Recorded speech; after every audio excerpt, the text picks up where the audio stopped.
Hi, I'm April. Hi, I'm Dino. Hi, I'm Ruby. And welcome to church. Happy Sunday, New Life. Welcome to church. My name's Christy, and I'm one of the pastors here. And I want to welcome you to this beautiful Sunday morning, wherever you're watching from. Maybe say hi in the chat space. If you are in Sonoma County, shout out to where you're watching from. If maybe you're in Greater California, shout out there. Maybe you are international, who knows? But just quickly say hi in the chat. Say where you're watching from. We just want to welcome you. Maybe this is your first time, or maybe you've recently started watching, but we are so thankful that you're here. And our prayer for you is that New Life can be a church that helps you connect with God and grow in your relationship with Him on your faith journey. So one of the ways that we stay in touch with you during the week is through our Connect card. And right now, I'd like to invite everyone to fill that out. That link will pop up in the chat space. This is our way of staying in touch with you. We love to partner with you in prayer, whether you have good things going on in your life or rough things going on. We love to pray for you. As a church family, we love to pray together. So go ahead, fill that out. Let us know how you're doing, how we can help you and partner with you as you grow on your faith journey. And at this time, we're also going to be taking our offering. This is our way of giving back to God. He is so generous with us. And when we give of our resources, we are investing in what He is doing in our church, in our city, and around the world. And so I want to invite you at this time to worship by giving your tithes and offerings. Well, I love this time of year. It's a super exciting time of year. It's spring, the days are getting longer. The grass around Sonoma County is just absolutely stunning. And Easter is right around the corner. And as a church, we are gearing up to start meeting weekly again. And we are kicking this off on Easter Sunday, April 4th at 10 a.m. We're going to start our weekly Sunday morning gatherings in person again in the New Life parking lot, outdoors, socially distanced, with masks, bring your own chair kind of thing. But we are super excited to launch this. And I want to invite you to mark your calendars, get your families together, and join us for this very, very special Easter Sunday as we worship Jesus together and remember what His death on the cross and His resurrection, how it brought us to new life. This is a time of year where we are starting to just get used to gathering again, because we've been in our homes, for the last year because of COVID. And I just want to remind you, in Hebrews 11, it says, "Let us think of ways to motivate one another to acts of love and good works. And let us not neglect our meeting together, as some people do, but encourage one another, especially now that the day of His return is drawing near." And I just want to remind you to start thinking about how we can start engaging regularly again as a church as we come back. Think about it, pray about it. I know we're all at different comfort levels, but I want to invite you and challenge you and encourage you to take that step forward, back into that habit of meeting together weekly. So at this time, we are going to go into our worship. Let's lift our eyes to Jesus this morning and sing our prayers and our praises to Him.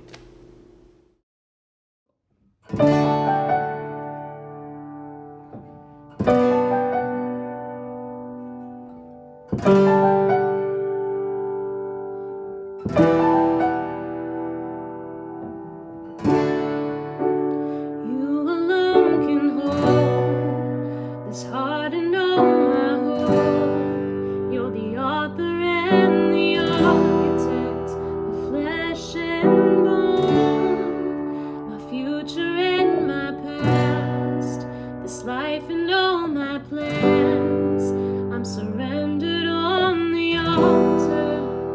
Light the flame.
make a way for whatever you will is come and do it here. Whatever your plan is, you'll make a way for whatever you will is come and do it here.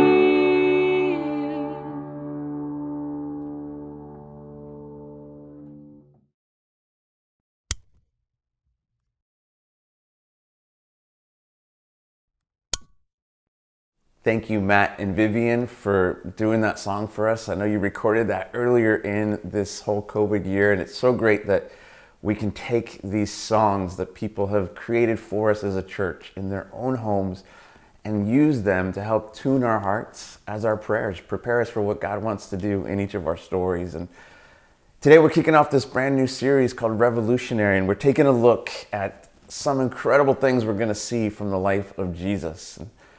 And can you remember the first time you found or discovered something that was just revolutionary?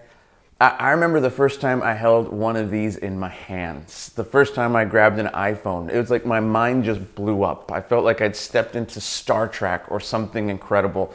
And it was an extraordinary moment. This phone, I knew that somehow I had just stepped into the future. This phone was going to revolutionize my whole life. And I still didn't know everything it was capable of. And so it's such a cool thing when you experience that revolutionary thing. In fact, we're working with our devices right now. I don't know if you can see this, but we're working on an app for us as a church that we can use for when we come back to in-person services on Easter for outdoor services. Super excited. We're not ready to fully unroll it yet, but we're working on it. But it's going to revolutionize how we meet together as a church family as we're still navigating COVID and looking at returning to in-person outdoor services. But whenever a revolutionary moment happens, it's because someone brings something new. So something new that sparks the imagination, that totally transforms our world and transforms our lives. And that's why I think it's incredible when we look at Jesus and explore his life, because he might be the most revolutionary person who ever lived. I mean, he revolutionized our world by transforming the way that we connect with God, the way that we pursue a relationship with him. And Jesus did this, he transformed it because he basically said it's not about religion.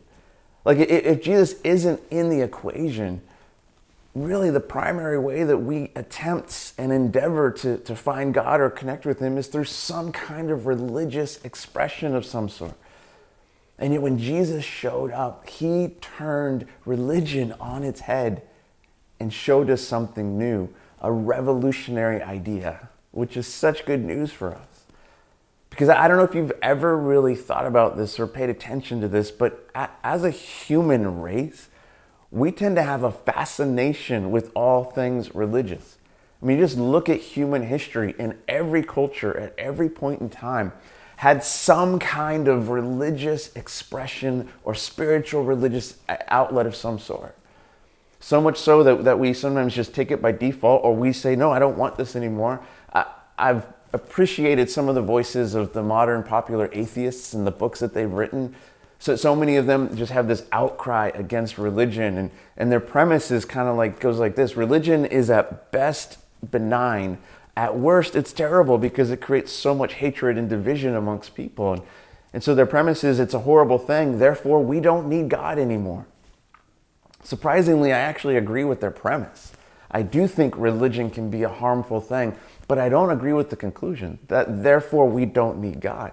No, what I actually think we need to do is figure out how to rediscover God without all the baggage of religion that we've accumulated along the way. And yet, like it or hate it, we're fascinated by religion. And I think one of the reasons why we're so fascinated by religion is that when we engage in religious stuff, it gives us a feeling of being in control. So we take God or whatever our spirituality is, and we attempt to fit it into these tidy little boxes or systems or steps to do life. And in doing that, well, we create a bunch of rules or rituals that we follow. And sometimes we don't even like these things, but But we've just been doing them for so long that they become familiar and comfortable to us, and therefore they feel safe, and they kind of make us feel like, well, we get to be in control as we chase after our God or whatever we're looking for. We get to have this sense of control because I can do my religious-y stuff whenever I want to. I can do my religious things when I feel like it.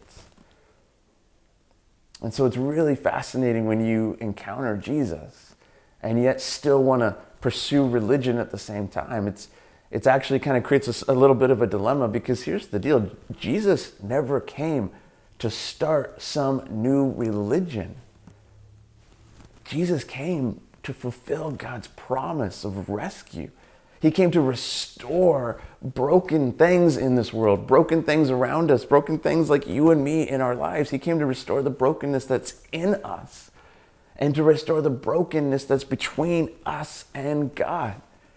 And see, Jesus came to break us free from all the trappings of religion and all the things that lead us into the life that is broken and stuck. He came to lead us out of that into this life we were meant to live. A life that's connected to God, that has a restored relationship with Him. The life we were meant for, the life we see glimpses of when we see the beginning story in the pages of the Bible and the opening chapters of Genesis, where we see God just at work doing incredible things, and then He comes to us as the human race, and He does something extraordinary with us. We're told He breathes His breath of life into us, and we became living human beings. And God walked with us, and we knew Him, and we reflected Him to one another in this world that He gave us to run in. And then God made us in His image so we could be like Him. He breathed that breath of life into us so that we could be more than just creatures of nature, but we could be human beings, people of purpose and passion and power in this world. And so we were created for real relationship with God. But that's where things can get tricky when we start getting caught up in religion. Because again, religion kind of is our attempt to have control over the relationship. But if you know anything about a healthy relationship, you don't control the other person, especially if that other person is God. And yet religion is ultimately our attempt to tame God. But in the endeavor of doing so, it winds up taming us. And so here comes Jesus to break us free from the straitjacket of religion and to lead us into a whole new life with Him and a whole new life with God. And so it's somewhat ironic whenever we encounter Jesus and seek to follow Him and then turn Him into some kind of religious endeavor, some religious thing, because Jesus and religion, they weren't friends. You look at His life and you see that it was actually the religious establishment that opposed Jesus. It was the religious establishment that handed Him over to Rome to be crucified. And when we look at His life, we see that there's a lot of tension between Jesus and the religious establishment in His day. And yet whenever Jesus showed up on the scene, He was bringing His revolutionary ideas about this whole new way to live life and find life with God once again. And yet because this challenged the religious establishment in His day, inevitably sparks would always fly. We see an instance of this in the life of Jesus in the account of His life that his friend John writes. John's account, the Gospel of John, John chapter 7, we see this story that Jesus shows up into the capital city of Jerusalem. He goes to the temple. There's this huge religious festival that's underway, and people are in all this buzz about Him because He's been doing all this amazing stuff, saying incredible things, performing miraculous things. People aren't sure what they think about Him, but they're excited because Jesus is suddenly showing up on the scene, and they're just curious what He's going to do. And so they're all there to take part in this huge religious festival. And it's the celebration of something that God had done in their ancient past when He was leading them out of slavery from Egypt into their new life and through the desert, and they were dying of thirst. And through Moses, God said, here's water, and He created water flowing from a rock. And so this festival is to celebrate that moment. So there's this epic moment in the middle of the festival where the priests are doing sacrifices on the altar, and they suddenly pour water out on the altar, and the water starts to flow down the steps to the feet of the people. It's this beautiful symbolism of God providing the satisfaction that's needed. But for so many, it just become a religious thing that they've done. And then right in the middle of this festival, Jesus does something extraordinary. He stands up and he says these words. He says, anyone who is thirsty may come to me. Anyone who believes in me may come and drink. For the scriptures declare rivers of living water will flow from his heart. And see, this is such a pivotal moment for Jesus. The timing is so intentional, because here they are in this huge religious moment, and Jesus stands up and says, hey, everyone, this thing that we've been doing for generations has been pointing to me. You need to understand it's not the religious attempts that will satisfy you. It's not this temple. It's not the altar. It's not the priests. I will satisfy you. And so you can imagine at this moment, everyone's kind of like, whoa, and they're divided about him. Some people are like, this is incredible. Some people are like, you're crazy. The religious leaders are upset because he's challenging them. So they actually send their guards to go arrest Jesus. And so the guards show up, but they hear Jesus talking, and they're just amazed at what he's saying. So they go back empty-handed, and the religious leaders are like, what, he's fooled you too? And so they're upset in this moment because Jesus disrupted the day with his revolutionary ideas. And thank God he did so, because he's showing us a whole new way to find life and satisfaction that has nothing to do with religion and everything to do with him. By embracing this whole new life he's come to give us, this life Jesus offers to every single one of us. It's revolutionary, but it challenged the establishment, and they weren't happy. So the next day, they're coming after Jesus. And so we read this in John chapter 8. They come after him, but Jesus refused to play by the petty rules of their religious games. Check this out. So at dawn, Jesus, appeared again in the temple courts, where all the people gathered around him, and he sat down to teach them. The teachers of the law and the Pharisees, this is one of the religious groups in his day, brought in a woman caught in the act of adultery. They made her stand before the group and said to Jesus, "Teacher, this woman was caught in the act of adultery. In the law, Moses commanded us to stone such women. Now, what do you say?" And then John lets us know they were using this question as a trap in order to have a basis for accusing him. Okay, talk about an awkward moment. I mean, here's Jesus coming back to the temple, hanging out at this huge festival, and suddenly this hubbub is unfolding, and you could see this angry mob kind of dragging someone through the crowd, and there, right at the feet of Jesus, they throw this woman and say, "Jesus, we caught her in the act of adultery." That's got to be an awkward moment in and of itself. And now here they are all standing around her. This woman is just in shock and awe, the shame of her life exposed to everyone in the place, and it's anger and hatred, and they're talking about killing her. And yet here's the deal. This whole thing is a setup. They're just trying to get Jesus in trouble. So they're right. These religious leaders are right that the law of Moses does say that you're supposed to judge her, you're supposed to condemn her. Like, it says that anyone who commits adultery is supposed to be killed. And yet here's the double standard. Where's the guy? Like, why did they just bring her out? I mean, how ridiculous is this on so many levels, but even on this one front? I mean, just the ugliness of a patriarchal society that toxic masculinity, not trying to walk and support each other equally, but damaging and destroying people. And there's so much going on in the story that's damaging and ugly, and religion is part of it.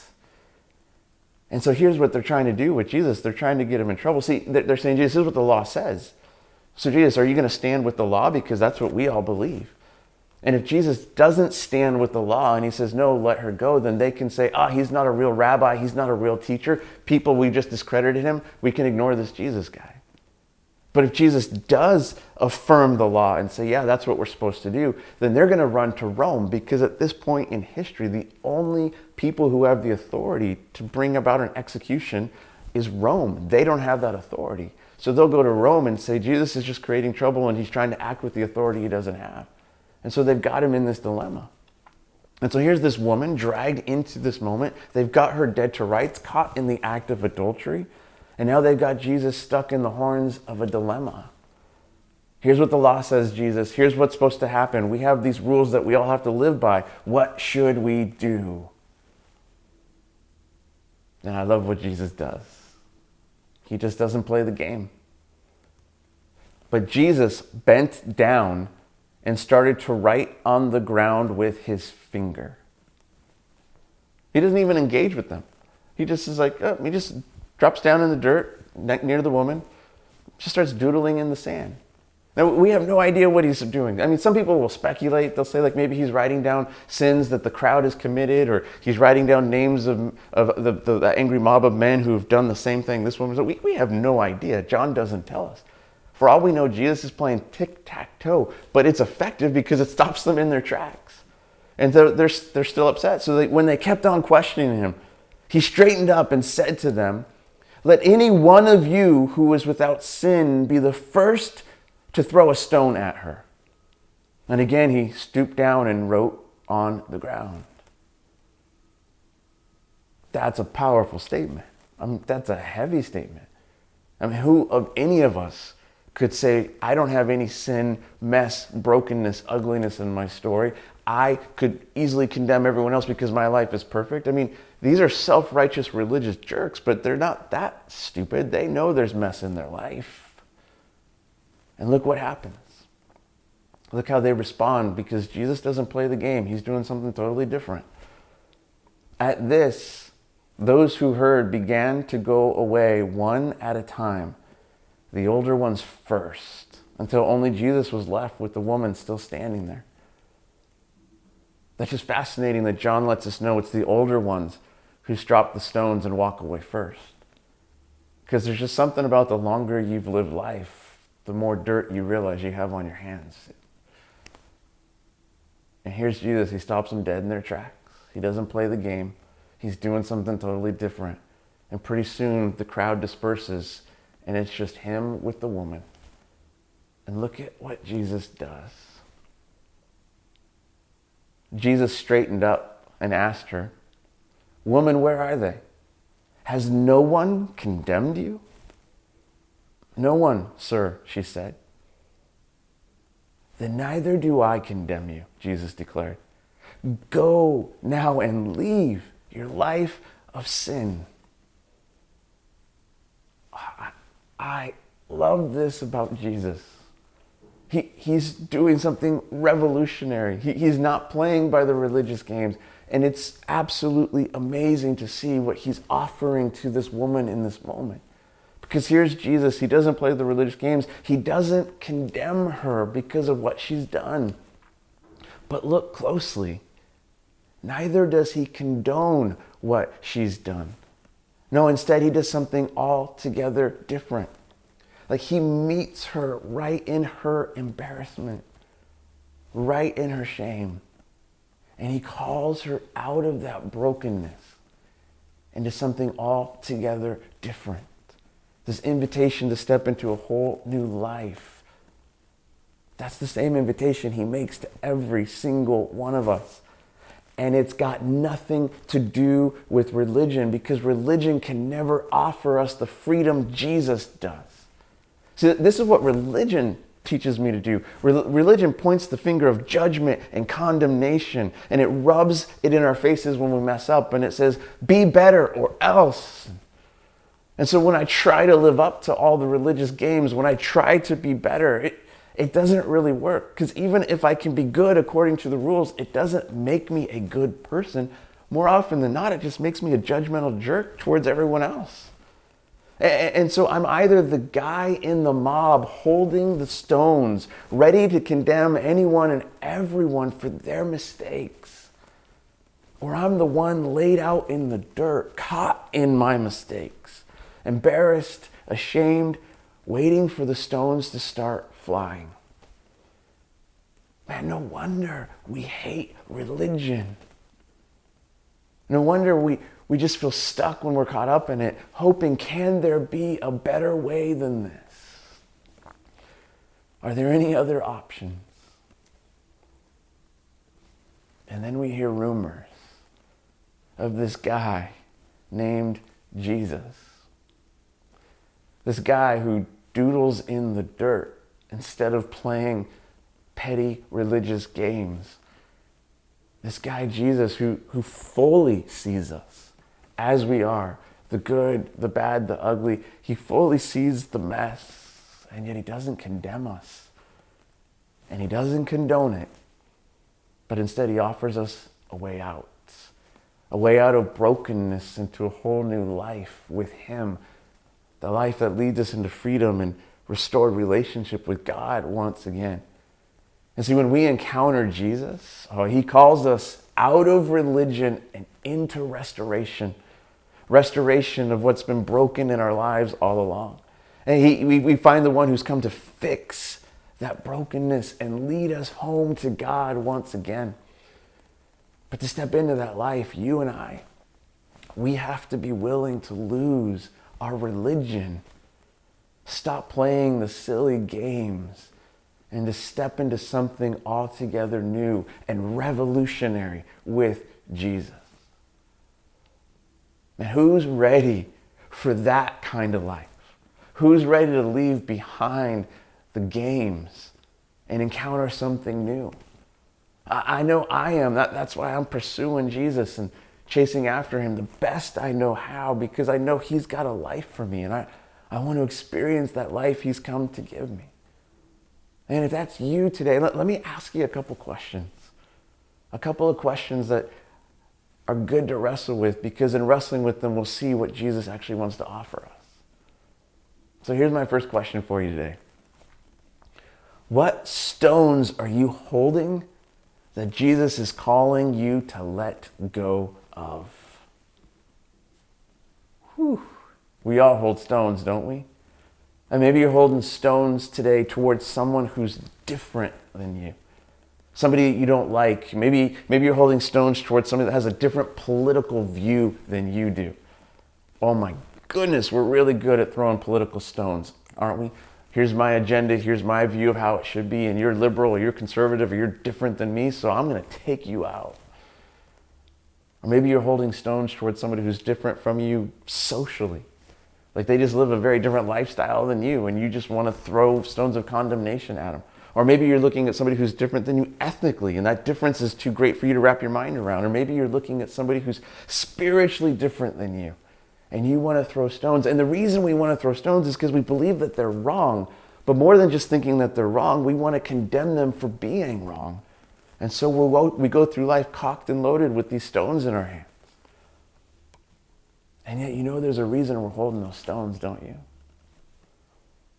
See, it's always easier to condemn the mess in someone else's life than to face the brokenness in our own story. And see, holding stones will never lead us into life, because all that anger, all that fiery condemnation, that's just a smoke screen for some hurt and pain in our life or in our story. Pain towards whomever they are, pain towards them because something they did to us or offended us or we don't like or they've hurt us or we've been wronged in our story. Those stones that we hold, they reveal far more about our hearts than they reveal anything about anyone else. And yet here's Jesus saying to us, hey, let it go. Hey, set down that stone. I want to lead you into something better. I want to lead you into freedom today. Are there stones you're holding on to that Jesus is saying, friend, I've got something better for you than that? There's a freedom you will find when you let go of your need to judge and condemn people around you. Maybe it's not stones you're holding today. Maybe there's something else going on in your story, that there's another question you need to wrestle with as you look to this life Jesus wants to give you. Maybe this is the question you're wrestling with. What mess are you caught up in that Jesus is calling you to walk away from? Man, there's a reason we get laid out in the dirt. At one point or another, in every single one of our stories, we will be there or we've been there. And we get laid out in the dirt, not just because of some angry mob. We get laid out in the dirt because we're looking for something that's missing. But what we're chasing after doesn't fulfill it. It only leads us into brokenness. See, here's what I think is true of you and me. There's this deep thirst in our souls, this deep thirst for this God we were created for, that when there's brokenness in the story, we don't have that connection. And so that hunger, that thirst is still there, so we're still looking for it. Man, I have it. How about you? And we're trying to find fulfillment in all sorts of things in this world around us that we think will satisfy us. I mean, maybe it's that relationship that you're pursuing that in your heart of hearts you just know isn't right. It's not what God wants for you. It's not what God intended for you. But we chase it anyways, and it doesn't satisfy us. It only leads us into embarrassment. Or maybe it's that bottle you pick up because you just need a shot of liquid courage as you're going through life, or you're just trying to quiet the pain you're feeling, but it doesn't work. Or it works for a little bit until it doesn't, but it doesn't satisfy. Or maybe there's just this deep discontentment in the echoes of your soul, and you think that if you could just find the next thing and chase after the new adventure, you'll get what you're looking for. But all it's causing you to do is to chase what's out there and miss the life that's happening right around you. See, there's this thirst that each of us has, and if we're not careful, it can lead us into the dirt. And yet here's the amazing thing about Jesus. When he finds us in those places, he doesn't condemn us. He doesn't condemn us because he knows we're thirsty. And yet what's so revolutionary about Jesus is that he doesn't condone it either. He doesn't condone it because he knows that thing, whatever we're chasing, can never satisfy us. He knows that only he can do that. So instead, he shows up in our story without condemning us and condoning what's going on and invites us into something new. He says, hey, get up. Shake off that dirt. Leave that behind you because I have a whole new life for you. I can give you what you're longing for. This is why Jesus stood up in that moment in the festival and he says these words. He says, anyone who is thirsty may come to me. Anyone who believes in me may come and drink, for the scriptures declare rivers of living water will flow from his heart. Catch that. Catch what Jesus is saying. That's not a fulfillment that's found out there. That's a fulfillment that's found in here, because Jesus is now at work in our stories. It's a fulfillment that he promised to bring us. Jesus said that he would give his Spirit to come into our lives and lead us into the life we were created for, giving us the satisfaction and longing we were looking for, giving us his peace, his power, hope for a new day. This is what Jesus wants to do for us. Jesus offers this to us. He offers us to come to him and find the fulfillment, the satisfaction that we're longing for. And so friends, if we want to step into that life, let's drop the stones. Let's drop the stones because we've been set free and we don't need to play the petty games anymore. And let's get back up. If we've been laid out in the dirt, let's shake the dirt off. It doesn't define us. Jesus is calling us into something better. We've been set free and there's life to be found in him. And so may you experience his revolution at work in your life this week.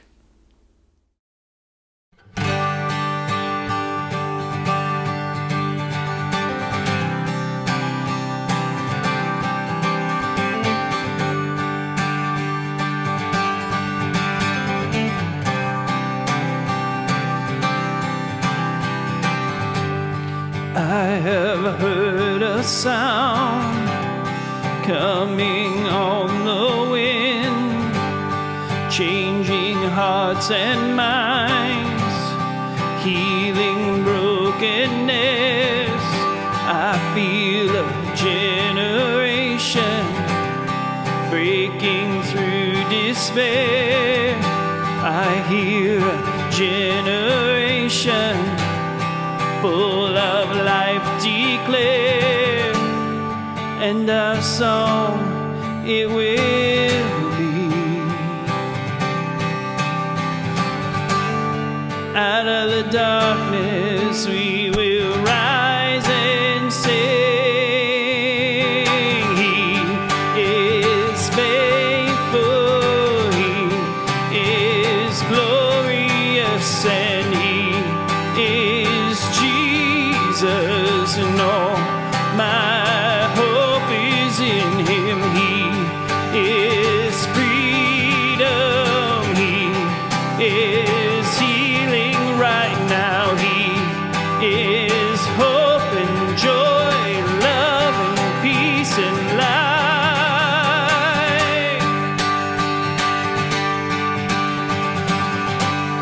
I have seen a light like the break of dawn, giving blind men sight, letting lame men walk.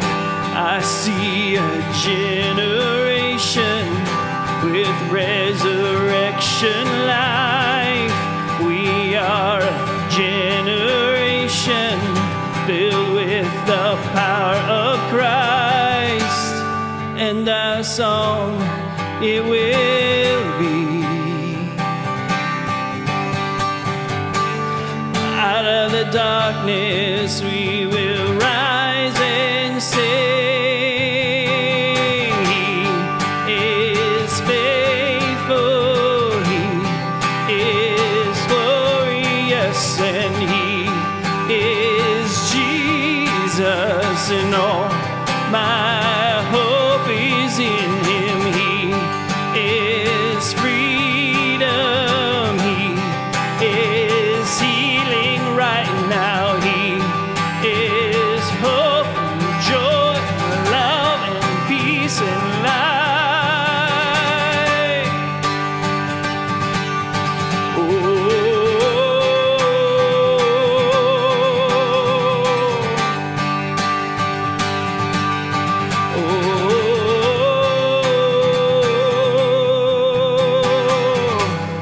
He has paid the highest price.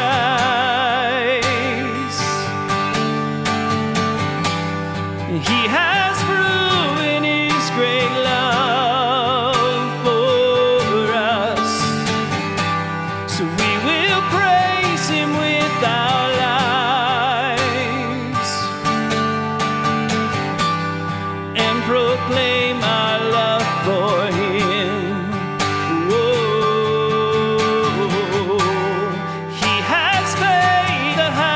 Price, and He has proven His great love for us. So we will praise Him with our lives and proclaim our love for Him.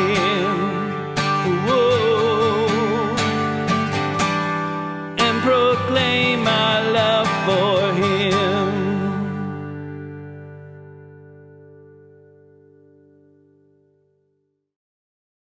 Thank you so much for joining us this morning. We want to invite you to join us again next week as we continue in our Revolutionary series. This is our online series that is leading up all the way through the month of March up until Easter. But today we have a patio service at 2 p.m. that I'd love to invite you out for, and we hope to see you there. Have a great week, New Life.